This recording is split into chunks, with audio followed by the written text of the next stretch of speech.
दोस्तों, ये बात बिल्कुल सच है और ये कहावत भी सही है कि जिंदगी में जो होता है अच्छे के लिए होता है। इस कहावत का मतलब है कि हमारे जीवन में जो भी घटनाएं घटती है वे किसी न किसी कारण से होती है और अंत में हमारे भले के लिए होती है। कई बार हमें किसी समस्या का हल तुरंत समझ नहीं आता, लेकिन समय के साथ हम महसूस करते हैं कि जो हुआ उसमें कोई गहरा कारण छिपा था। नमस्कार दोस्तों, स्वागत है आपका YouTube चैनल जैज़ मंत्रा में। अगर आप हमारे चैनल पर नए हैं तो जैज़ मंत्रा YouTube चैनल को सब्सक्राइब कर लें। तो चलिए इस विचार को समझने के लिए एक छोटी सी कहानी के माध्यम से सीखते हैं। इस कहानी में जीवन के हर पहलू को देखने का एक नया दृष्टिकोण मिलेगा। दोस्तों, इस कहानी को अंत तक जरूर सुने। प्राचीन काल की बात है। एक गांव में रवि नाम का युवक काम के सिलसिले में नगर गया हुआ था। अपना काम पूरा करके वह अपने नगर की ओर लौट रहा था। वह रास्ता एक घने जंगल से होकर जाता था।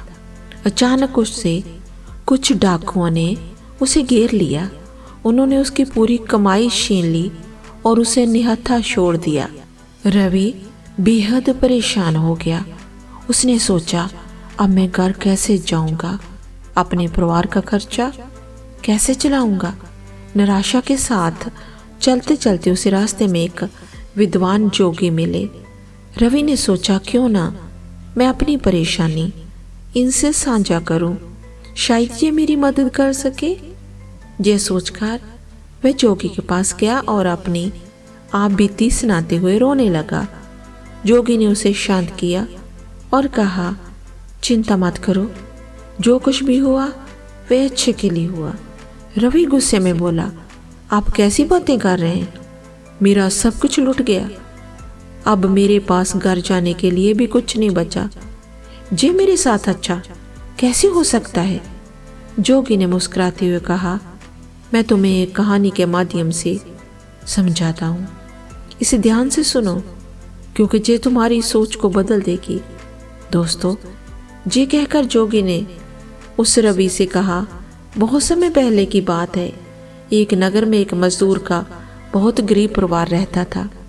उनकी स्थिति इतनी खराब थी कि खाने के लिए भी कुछ नहीं बचा था। उस साल भयंकर बाढ़ आई जिसने सब कुछ तबाह कर दिया। मजदूर का थोड़े बहुत अनाज और घर का सामान जो बचा था वह भी बाढ़ में बह गया। मजदूर का एक बेटा था। उसने अपने पिता से कहा, पिताजी, जो हुआ अच्छा हुआ, हमें निराश नहीं होना चाहिए। मजदूर को ये सुनकर बहुत गुस्सा आया। उसने क्रोधित होकर कहा, तू कैसी बेवकूफ़ी भरी बातें कर रहा है? हमारा सब कुछ खत्म हो गया, जहां तक कि खाने के लिए भी कुछ नहीं बचा। इसमें अच्छा क्या है? गुस्से में आकर मजदूर ने बेटे को डांटकर घर से भगा दिया। लड़का रोते हुए वहां से चला गया। शाम हो गई लेकिन वह वापस नहीं आया। मजदूर को अपनी गलती का एहसास हुआ, लेकिन अब कुछ कर नहीं सकता था। तभी एक नौका गांव में आई जिसमें नगर के कुछ अधिकारी थे। वे बाढ़ से प्रभावित लोगों को बचाने के लिए आए थे। मजदूर की पत्नी ने कहा, देखिए, आपका बेटा सही कह रहा था। इन लोगों ने हमें बचा लिया। जो हुआ अच्छा ही हुआ। मजदूर ने क्रोधित स्वर में जवाब दिया, तुम्हें समझ में नहीं आता? इसमें अच्छा कुछ भी नहीं है। इनका तो काम ही है बचाना है। हमारे पास अब भी ना घर है ना खाने को भोजन। ये कैसी अच्छी बात है? पत्नी ने कहा, चिंता मत कीजिए, पैसे नहीं है तो क्या हुआ, कोई और समाधान निकालिए। मजदूर बोला, ये बात पैसों की नहीं है।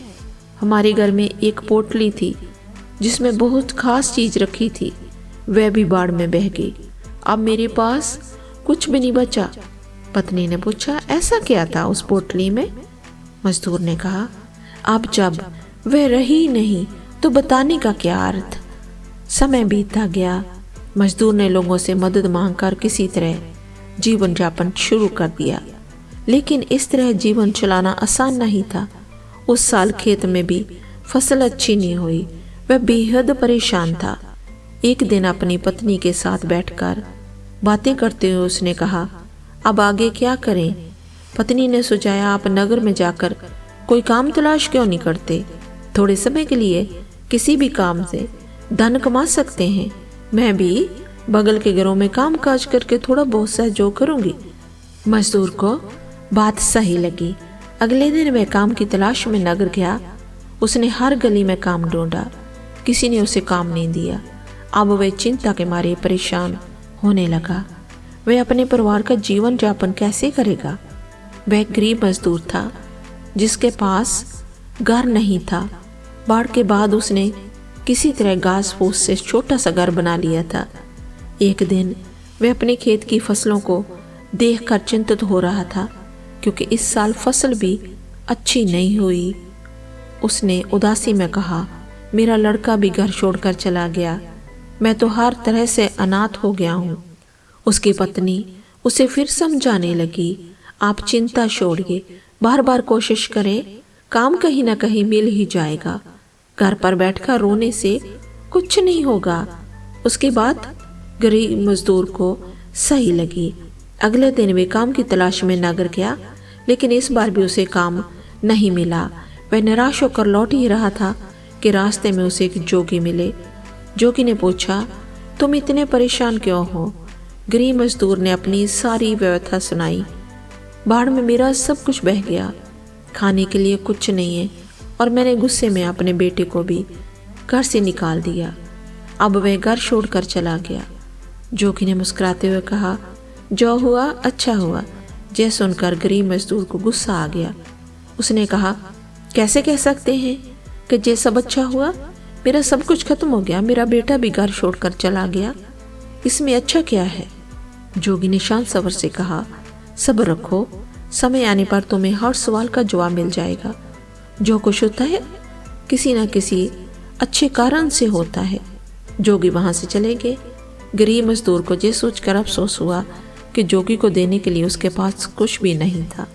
उस रात वह यही सोचता रहा कि कैसे जो कुछ हुआ वे अच्छे के लिए हो सकता है। ये सारे क्यों बोल रहे हैं? अगले दिन फिर से वह काम की तलाश में नगर गया। इस बार उसकी किस्मत बदल गई। एक बड़े अधिकारी ने उसे अपने घर में काम पर रख लिया। अधिकारी ने कहा, तुम्हें रहने की परेशानी हो तो मेरे घर के पास का खाली मकान ले लो। गरीब मजदूर ने विनम्रता से मना कर दिया और कहा, आपका बहुत आभार है, मैं यही ठीक हूँ। अधिकारी ने उसे अच्छी तनख्वाह पर काम दिया। गरीब मजदूर और उसके पत्नी अब बेहद खुश थे। एक रात दरवाजे पर किसी ने दस्तक दी। दरवाजा खोलने पर एक लड़का लंबी कार और बड़ा बैग लिए खड़ा था। गरीब मजदूर हैरानचकित रह गया। लड़के ने कहा, पिताजी मैं ही हूँ आपका बेटा। गरीब मजदूर अवाक रह गया। लड़के ने बताया, मैं काम की तलाश में नगर गया था, वहाँ मुझे व्यापार का मौका मिला और उसमें मुझे बहुत मुनाफा हुआ। मैंने नगर में एक बड़ा घर भी बनवा लिया है। गरीब मजदूर खुशी से झूम उठा। लड़के ने कहा, पिताजी मैंने पहले ही कहा था, जो होता है अच्छे के लिए होता है। अगर उस दिन बाढ़ नहीं आती तो मैं नगर जाकर रोजगार की तलाश नहीं करता। गरीब मजदूर ने सहमति जताई। सही कहा बेटा, देखो उसी बाढ़ की वजह से मुझे भी अच्छा काम मिल गया। अब हम हर तरह से संपन्न हो गए। फिर दोनों खुशी के मारे जोर जोर से उछलने लगे। कहानी के बाद जोगी ने उस अर्जुन को समझाया, जिंदगी में हमेशा ये बात याद रखना कि इंसान की सोच छोटी होती है, वह कुदरत के फैसलों को समझ नहीं पाता। जो भी होता है वह किसी न किसी कारण, अच्छे कारण से होता है। अक्सर इंसान केवल वर्तमान को देखकर सोचता है कि उसके साथ बुरा हुआ, लेकिन सच ये है कि अगर दिल साफ है और नीयत अच्छी है तो कभी भी किसी के साथ बुरा नहीं होता। जोगी ने कहा, जब भी बुरा वक्त आए तो ये जरूर याद रखना कि ये वक्त भी गुजर जाएगा। समय कितना भी कठिन क्यों ना हो, मुसीबतों का पहाड़ क्यों ना टूटे, एक ना एक दिन सब ठीक हो ही जाएगा।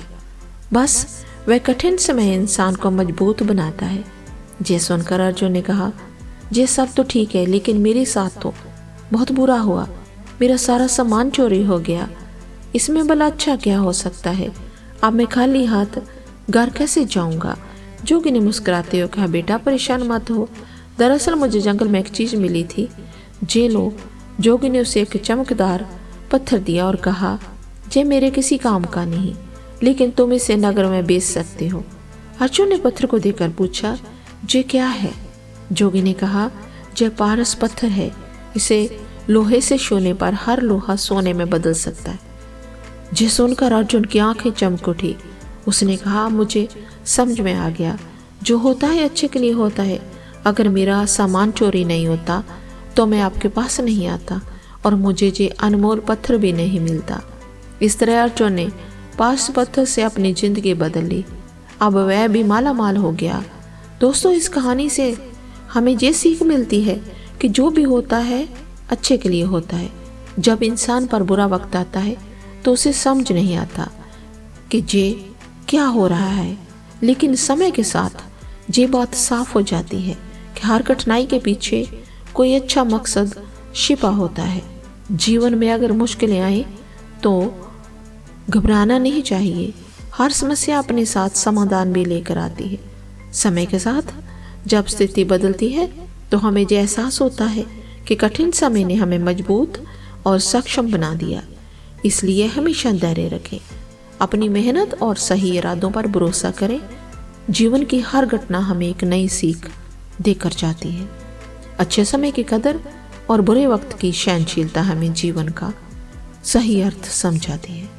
बस हमें पॉजिटिव रहकर आगे बढ़ना चाहिए। दोस्तों, उम्मीद करते हैं कि आपको ये कहानी जरूर पसंद आई होगी। अगर कहानी अच्छी लगी तो लाइक और शेयर और चैनल को सब्सक्राइब जरूर करें। कहानी के अंत तक बने रहने के लिए आप सभी का धन्यवाद।